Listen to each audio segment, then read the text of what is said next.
Bueno, gracias por estar aquí esta noche para hablar de este tema que a mí personalmente me toca, siempre lo digo, es de estos temas de los que tengo que hablar sí o sí por salud mental, ¿no? Prácticamente, porque me toca algo muy profundo, muy íntimo, me toca el parto de mi hija y alguna situación también en alguna consulta ginecológica que, bueno, que merece la pena que atendamos, ¿no? A ver qué ha pasado ahí y qué situación se estaba dando.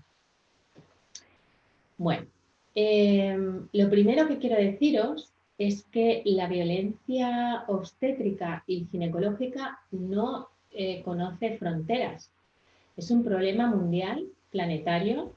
Pasa en España, pasa en Estados Unidos, pasa en Chile, en Ecuador, en la India y donde miremos. Porque es un problema estructural, sistémico. Es un problema político, sanitario, de salud pública de primer orden y no se mira lo suficiente como debería de mirarse porque nos toca a nosotras. Si les tocara a ellos, esto no se daría directamente y además si se diera, habría medios de contrarrestar lo que se está produciendo. Pero es el cuerpo de la mujer, somos nosotras y es un problema, como luego veremos, mucho más profundo de lo que puede parecer, ¿vale? Bueno, os he hecho una presentación, va a salir la presentación, ahora voy a compartir pantalla, aquí.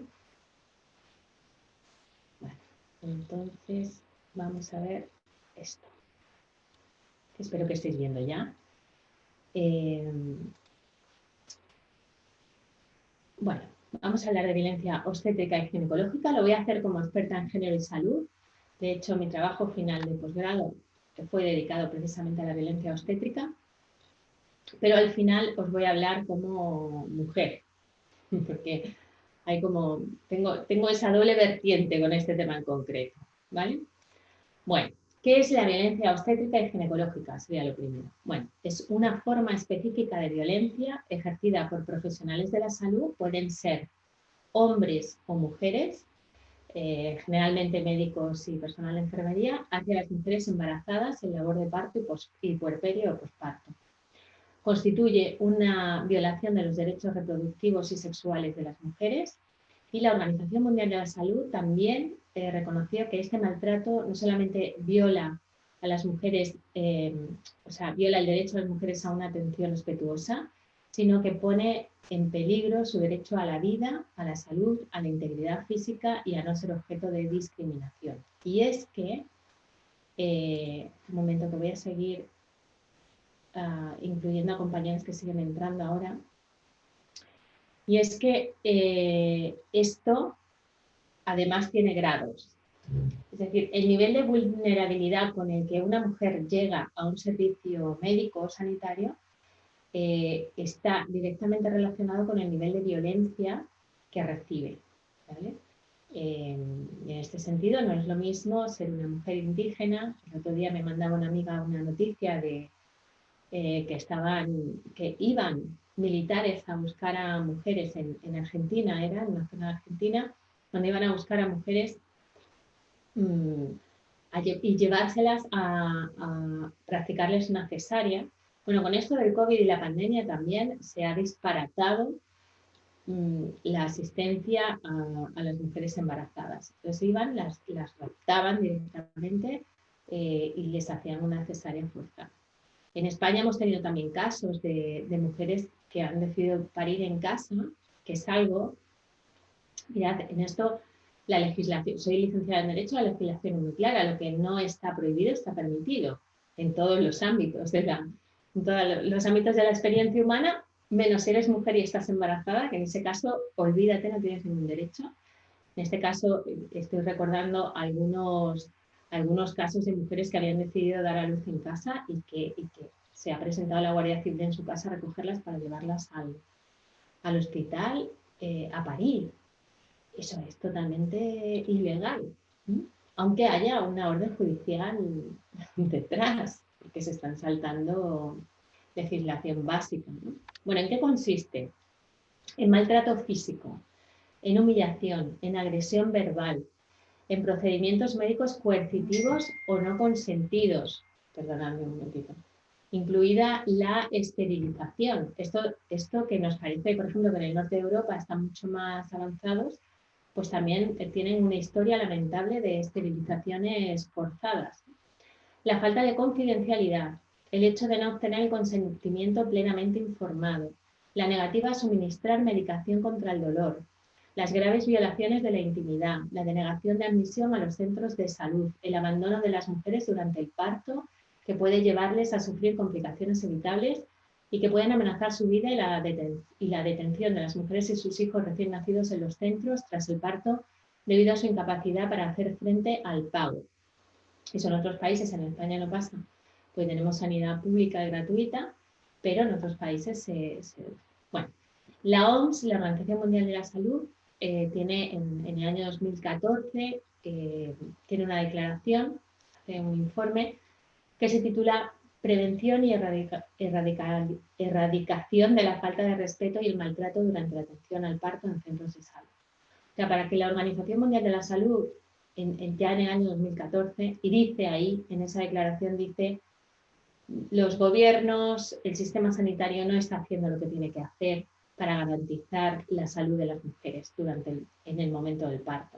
Esto lo reconoce la Organización Mundial de la Salud y dice, y no es algo que se puede circunscribir a un determinado estado o países o continentes, sino que es algo mundial, es planetario, sucede en todos los sitios.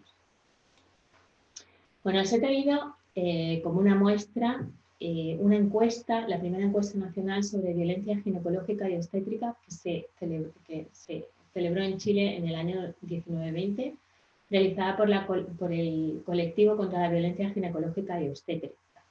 Esta encuesta se pasó a 4.450 mujeres.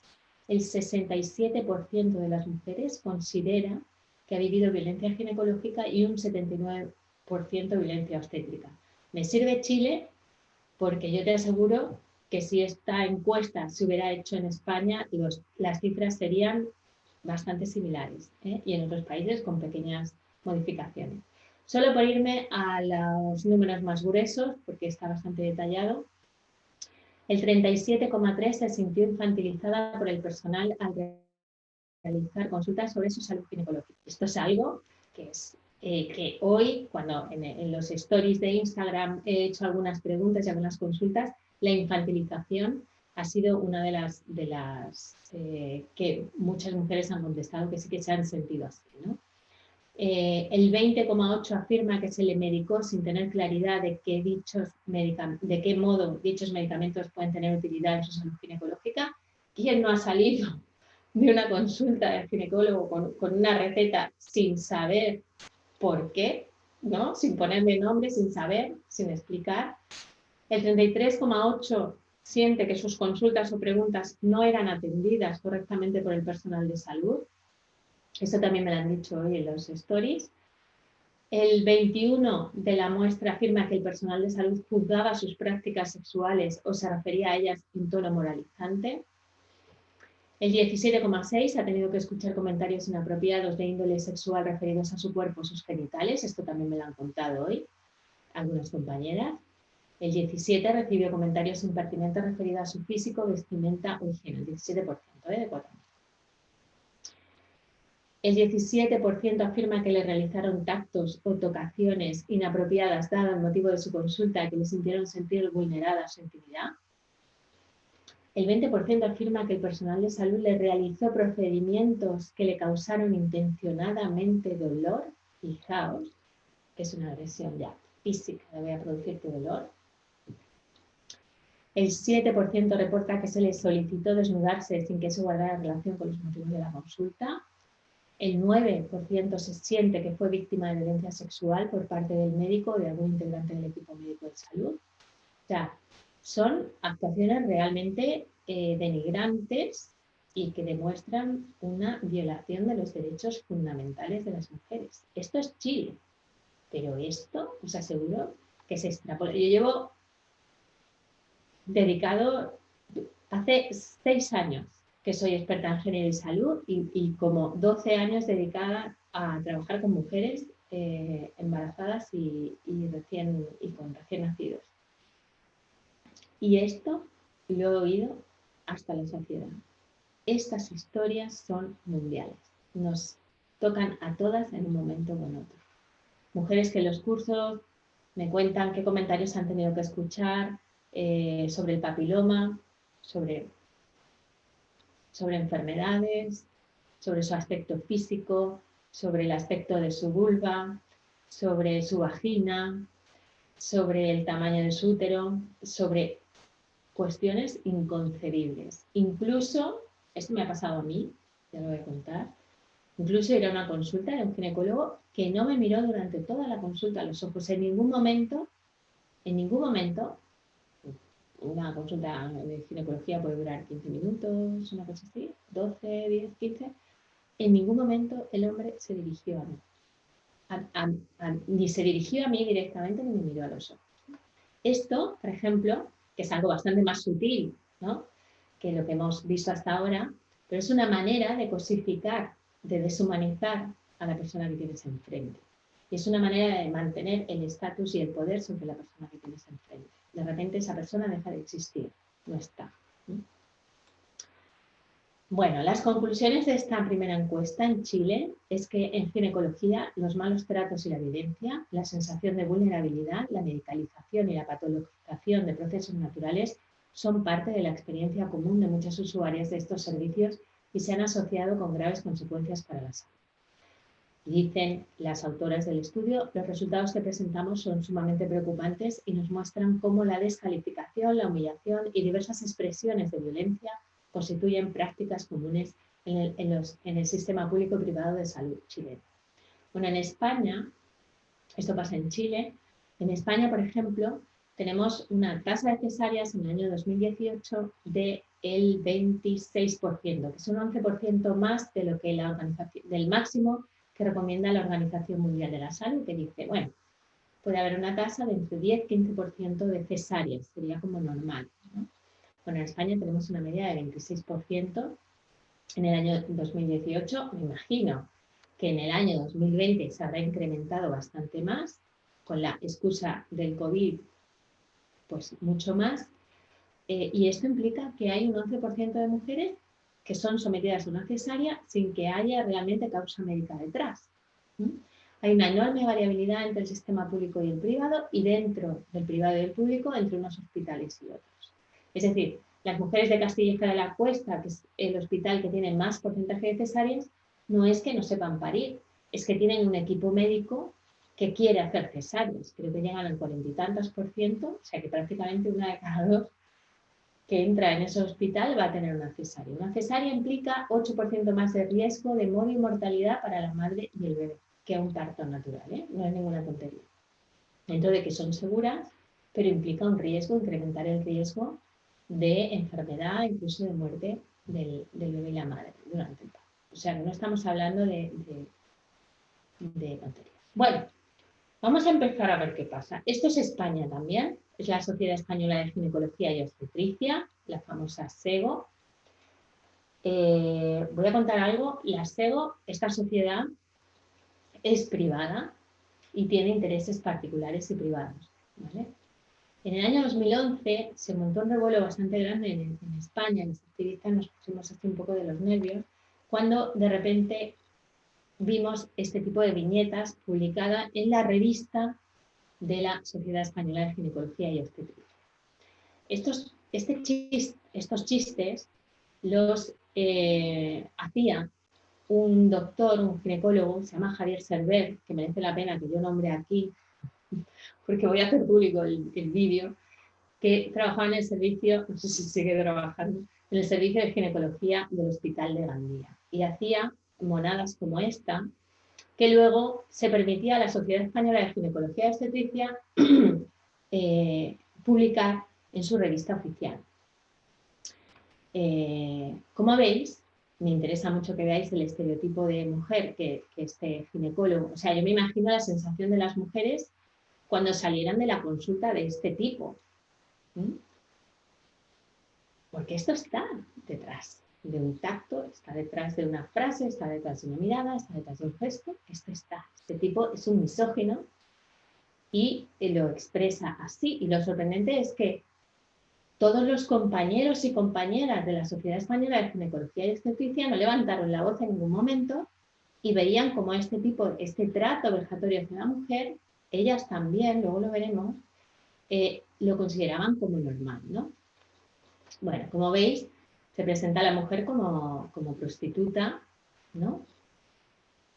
O bien, bueno, este es otro chiste que ya habla del parto no intervenido y que los médicos que no intervienen en partos pues son unos borrachos y vagos, ¿no? Y luego otra representación muy gráfica de la incultura de las mujeres que van a la consulta, ¿vale?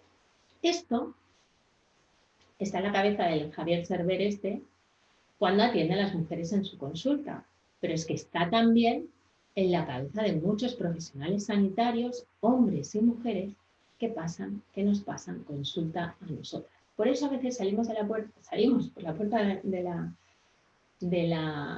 la consulta de ginecología y no sabemos qué ha pasado, pero bien no nos sentimos. Nos sentimos humilladas, nos sentimos avergonzadas, nos sentimos raras, como que algo no ha ido del todo bien. No ha ido del todo bien porque esto está detrás de muchas de las cosas que suceden. Bueno, la misoginia es el odio a la mujer, ¿vale? Y la medicina, lamentablemente, es hija del patriarcado, es hija del sistema, de los valores en los que se desarrolla, ¿vale? Y el patriarcado, en el patriarcado hay una jerarquía, un tipo de relación desde la competencia y una jerarquía que el hospital reproduce a la perfección, ¿no? El sistema hospitalario es jerárquico y competitivo al máximo y lleva todos los valores de la sociedad, los peores, los más rancios además, se los lleva al sistema sanitario. Y entonces la mujer cuando entra por la puerta del hospital, de repente se convierte en esos estereotipos que hemos visto del aseo, en la prostituta o en la inculta, con un estatus intelectual, moral y personal muy por debajo de ellos y ellas que son médicos o médicas o profesionales sanitarios, ¿vale? Ese es el imaginario que hay detrás. Por eso, o sea, lo que sustenta la violencia es ese imaginario. Claro, yo no creo que ellos y ellas lo hagan adrede. Yo creo que no son conscientes. Han sido educados para tratarnos así y no son conscientes de lo que hay detrás, pero lo vamos a ir desgranando un poco. El imaginario es el de mujer inculta, puta o tonta, ¿vale? A través de la religión, por ejemplo. El cuerpo de la mujer es un cuerpo sucio, maldito y pecador. Y sobre el que se pueden hacer juicios morales muy, muy claros, ¿no? Como en las viñetas del aseo. Decía Tomás de Aquino, la mujer es un hombre malogrado.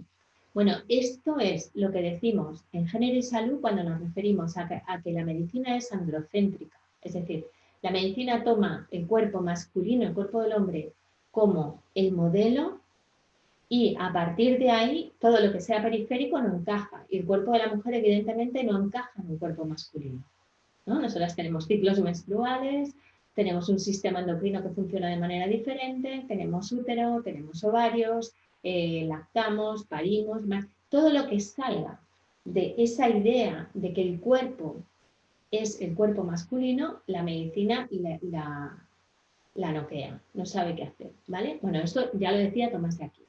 Viene de ahí, de hecho. La mujer es un hombre malogrado. Somos un cuerpo imperfecto, el cuerpo perfecto es el del hombre, el de la mujer es imperfecto. Juan Damasceno decía, la mujer es una burra tozuda, un gusano terrible en el corazón del hombre. Ella ha expulsado a Adán del paraíso. Bueno, esa es la puta, ¿no? Que esas viñetas del aseo también reflejan. En filosofía, decía Hegel, las mujeres no están hechas para las ciencias más elevadas. Claro, somos tontas, ¿vale? Auguste Comte, la debilidad intrínseca del raciocinio de las mujeres. Hablaba de nuestra debilidad del raciocinio. Proudhon, que era anarquista además, e idiota también. El impulso sexual femenino es lo más bajo y repugnante que existe en la naturaleza.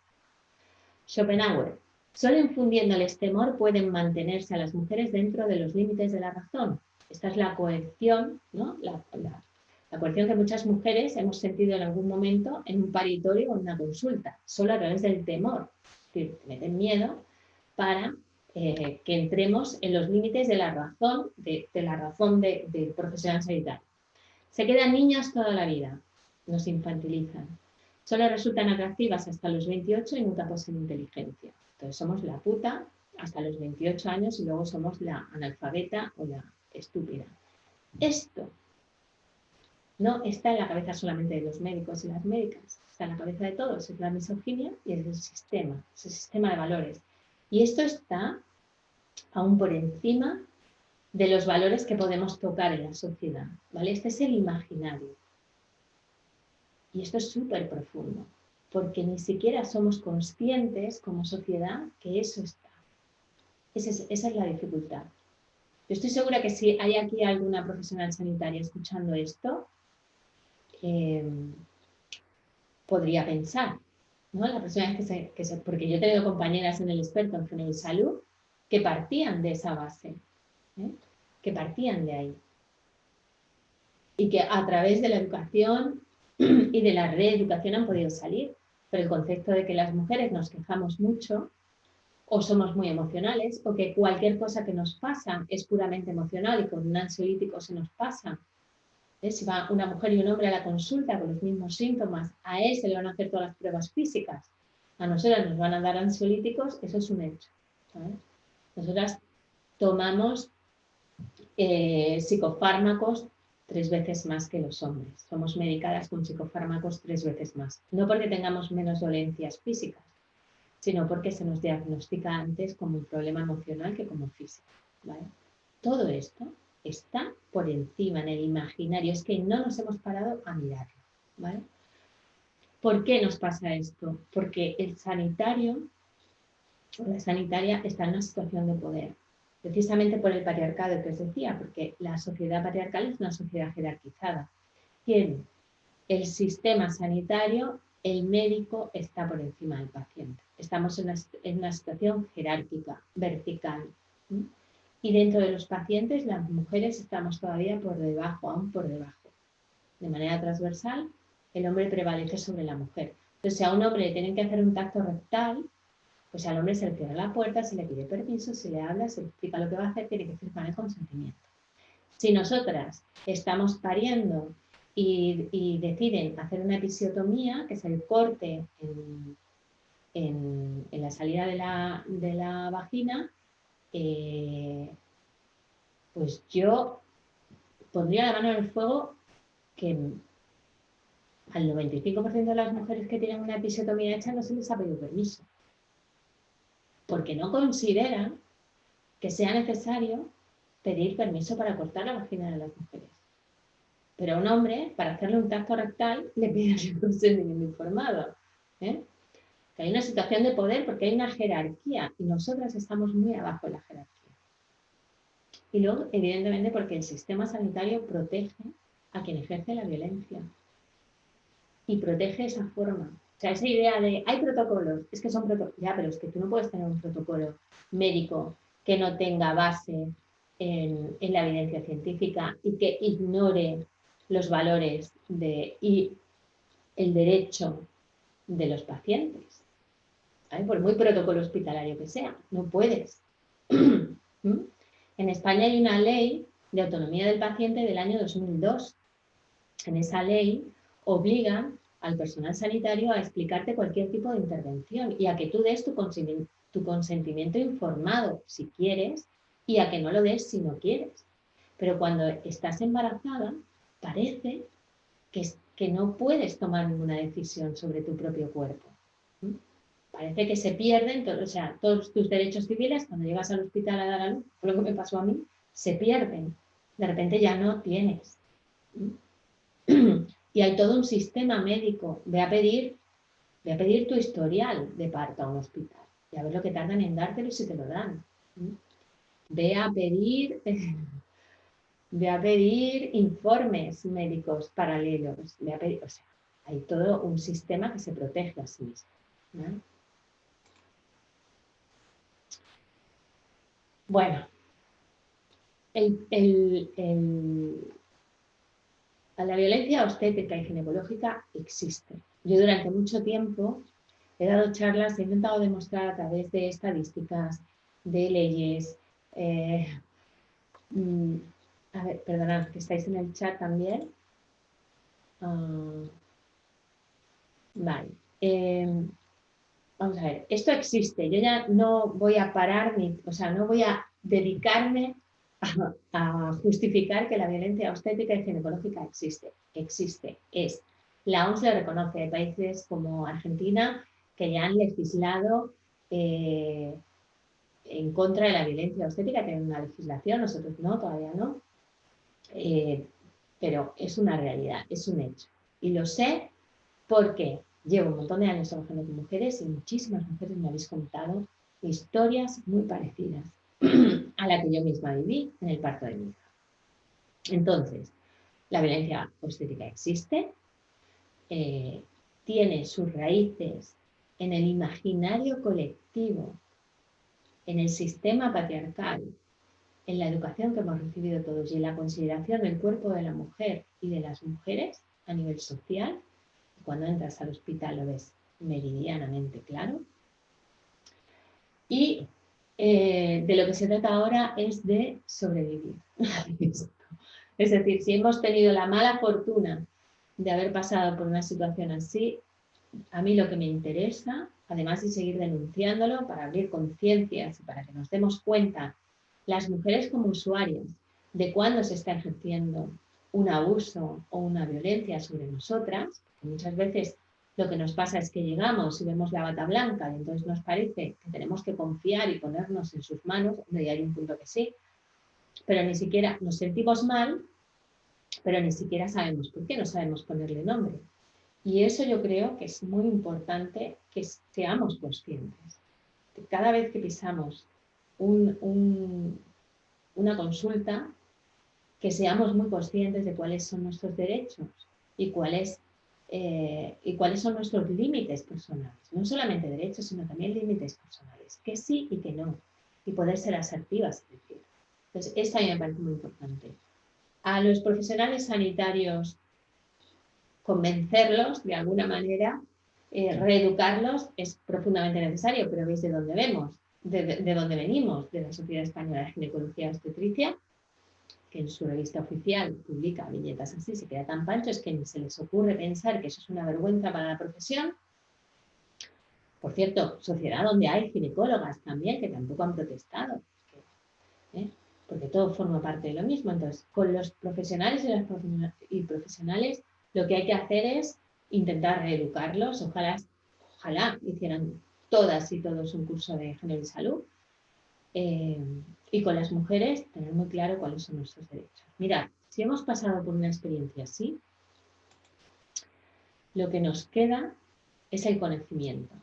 Es decir, si en algún momento, incluso aunque haya sido sutil, si en algún momento tú has salido de una consulta y te has sentido mal, humillada, o avergonzada, o confundida, o infravalorada, lo que sea que te hayas sentido, vamos a tomar conciencia de eso, porque nos está señalando algo. Si lo dejamos pasar, nos va a volver a ocurrir.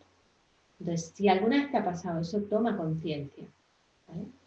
Reconoce que te ha sucedido, porque es a través de ese reconocimiento que tú puedes hacer algo positivo con la experiencia. Y luego una cosa muy importante, porque esto sobre todo, bueno, yo creo que pasa en muchas situaciones, pero sobre todo con el tema de la maternidad. La culpa y la responsabilidad no son lo mismo. La culpa es una emoción paralizante.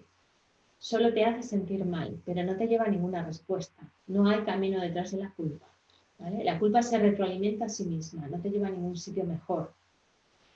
Y mirad, la culpa y la vergüenza son las dos emociones sociales, son culturales, son aprendidas, no son las emociones básicas son emociones culturales y aprendidas que se han utilizado toda la vida para controlarnos a las mujeres. La culpa y la vergüenza. Y esto lo vemos reflejado también en las consultas ginecológicas. Súper vergüenza. Bueno, entonces, vamos a dejar la culpa atrás. Ahora os hablo como mujer, que ha tenido que pasar por ese proceso de vivir un parto violentado en contra de mis indicaciones. Mi hija nació en 2004, la ley de autonomía del paciente es de 2002. Yo me la sabía y los profesionales sanitarios que tenía enfrente no. E hicieron caso omiso de mi falta de consentimiento informado y de mi negación de muchas cosas. Bien. Y entonces, lo primero que tuve que, y me costó meses, fue reconocer qué es lo que había pasado en aquel paritorio. Fue primero reconocerlo, reconocer que esa gente me había tratado mal. Que yo, al final, había dejado de pelear, de expresar lo que quería y me había sometido. Para mí fue arrancarme la piel a tiras, sinceramente. Porque soy licenciada en Derecho, porque soy lista, porque leo, porque iba con todo claro, porque sabía lo que quería un parto natural, ¿eh? Y yo pensaba que si iba a un hospital iba a recibir el trato que yo quería. Y yo luego me encontré allí con la sorpresa. Bueno, esa era mi inocencia de 2004. Bueno, lo primero es reconocer qué es lo que ha pasado. Y lo segundo, asumir la responsabilidad. Asumir la responsabilidad no es asumir la culpa.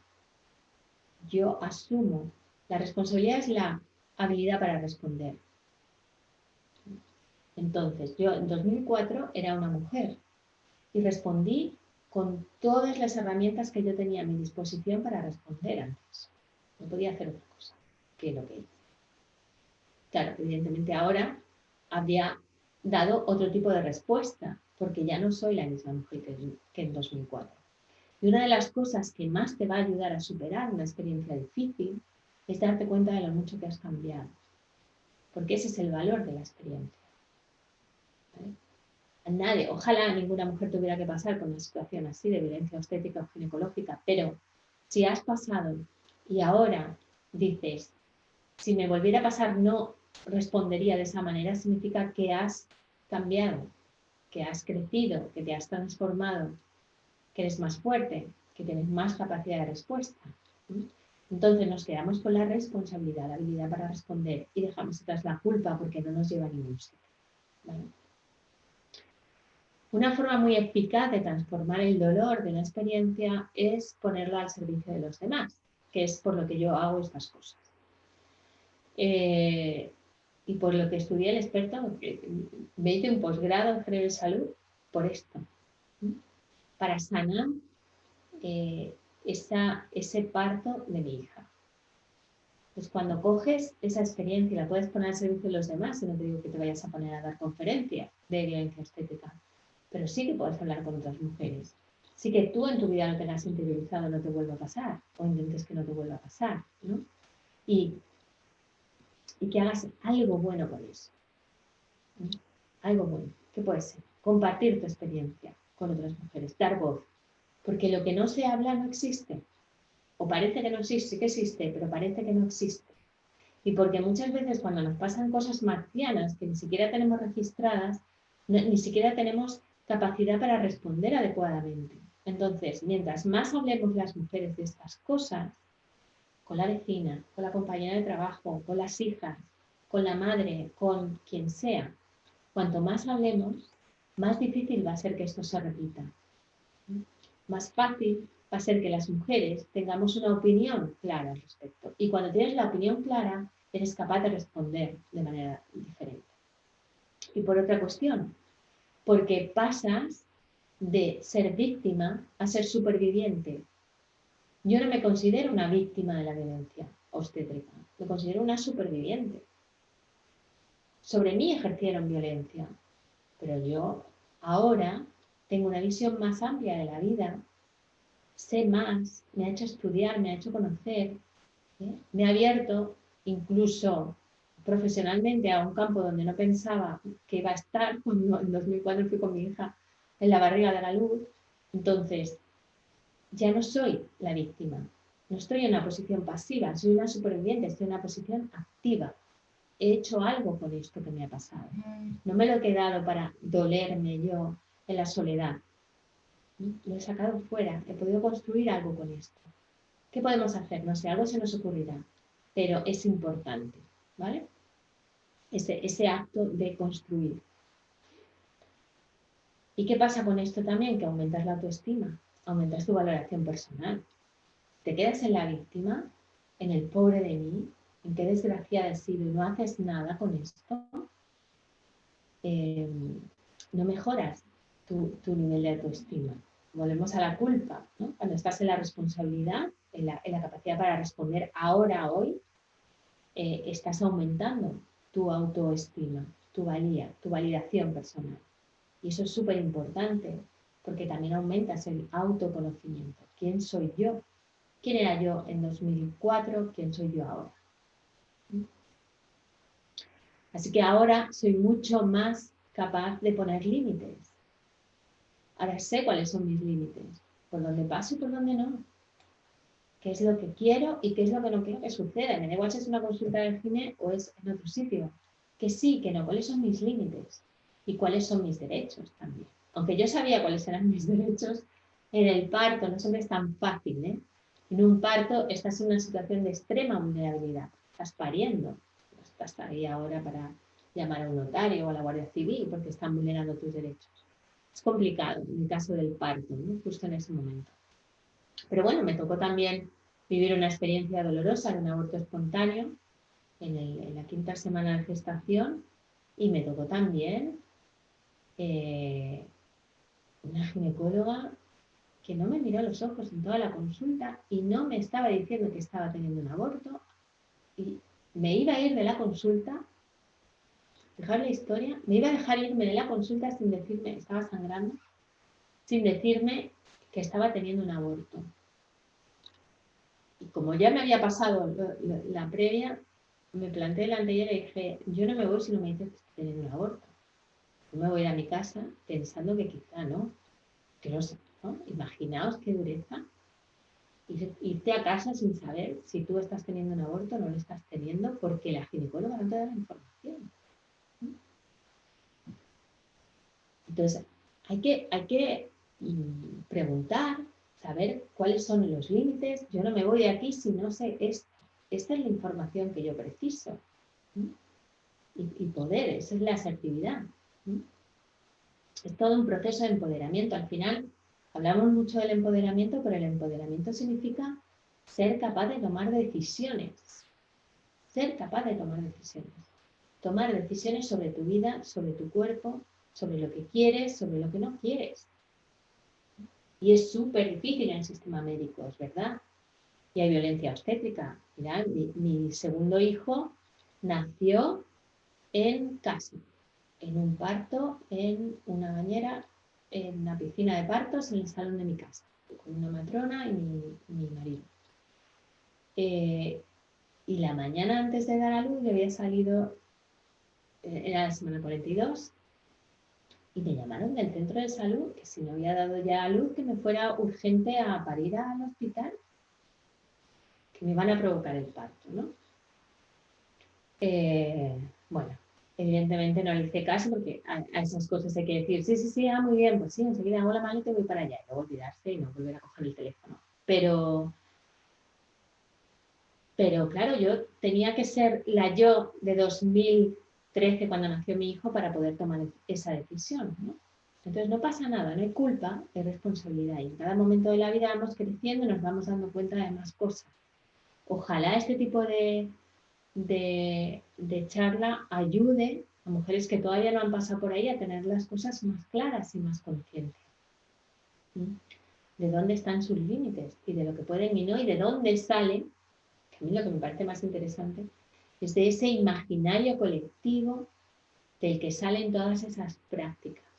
O sea, yo no creo que haya un profesional sanitario, bueno, puede haber algún sádico, sí, evidentemente siempre lo hay, un psicópata o algún sádico, pero en principio no creo que intencionadamente quieran malograr un momento que debía ser de felicidad y alegría para una mujer. Lo hacen porque han aprendido que así se trata a las mujeres y eso es lo que se hace. Y repiten el ciclo. No se paran, no hay un momento. Mira, la última charla de violencia obstétrica que hice, que fue una mujer que para mí, que es maravillosa, Pilar, porque ha hecho precisamente esto de poner al servicio de las demás. La última charla que yo di, había profesionales sanitarios dentro del público, había 4 o 5 matronas y se descompusieron, ¿vale? Porque yo entiendo también que para un profesional que lleva haciendo 15 años esto, sin darse cuenta de lo que está haciendo, es un choque moral muy profundo. Es una herida muy profunda. Y a mí me decían, esto no es verdad, esto con lágrimas en los ojos, esto no es verdad. Y las mujeres que estaban allí, en una sala bastante grande, y había muchas mujeres, las mujeres se levantaban y les decían, sí, a mí me han hecho esto, me han hecho esto otro, me no sé qué. Se levantaba otro y decía, a mí me hicieron no sé cuánto, ta, ta, ta. Se levantaba. No podían sostener el shock intelectual y moral que supone enfrentarse a la propia violencia que han estado haciendo sin ser conscientes. Es difícil, también para ellos. Así que yo creo que de lo que se trata es de que entre todas y todos vayamos cambiando esto, vayamos haciendo conciencia y vayamos dando cuenta de qué es lo que se cuece dentro de un territorio, dentro de un consultorio ginecológico, por qué a las mujeres nos tratan así y negarnos a asumir el rol que el sistema y la sociedad nos empujan, que es el de mujeres sometidas, el de niñas, el infantilizadas para siempre. Es que la filosofía, imaginaos, perdona, está aquí, la mujer es un hombre malogrado, o sea, yo me niego a ser la medida de un hombre, la mala medida de un hombre, ¿no? O una burra tozuda, un gusano, ¿vale? Que mi impulso sexual sea lo más bajo y repugnante que hay en la naturaleza, pero esto tenemos que negarnos, o sea, no nos negamos a encarnar eso y sobre todo nos negamos a encarnar eso dentro del sistema sanitario, porque es que es ahí donde nos colocan. Luego hay profesionales maravillosos, y eso, hombre, menos mal, desde luego que los hay, y todos yo creo también que nos hemos encontrado con esto. Pero el sistema no empuja, esos son los que han despertado. Esos son los que han despertado en mitad del sueño y han dicho, ¿qué estamos haciendo? No se puede tratar así a los seres humanos, ¿eh? ¿Qué nos pasa? Pero esos son pocos, ¿eh? La mayoría no están ahí. Y hay que despertarlos, ¿eh? Y hay que intentar que aumente la conciencia. Bueno, voy a parar la grabación ahora y voy a dejar paso. Sí, mira, he estado en tiempo, ¿no? Son menos 13 minutos las 11. Pues voy a parar esto ahora, voy a dejar de grabar y vamos a daros paso a quien queráis compartir un poco la experiencia y hacer unos minutos de círculo de mujeres. Muchas gracias.